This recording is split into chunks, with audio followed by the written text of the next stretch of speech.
first time the newlyweds had seen each other in 6 weeks, as William has been stationed in the Falklands. Well, back home, and parents are being spared months of worry thanks to the state's first paediatric heart murmurs clinic. The multi-million-dollar hub slashes the time taken to provide crucial results and is in high demand.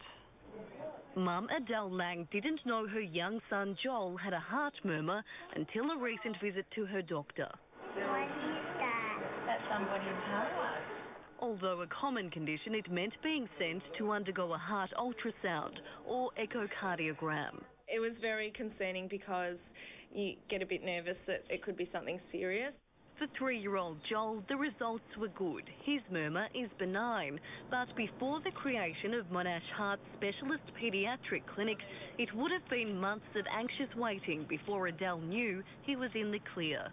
Paediatric heart murmurs are very, very common, but they cause an enormous amount of anxiety. The specialist service has seen a massive reduction in waiting times for parents, from as much as 4 months to now as little as 2 weeks.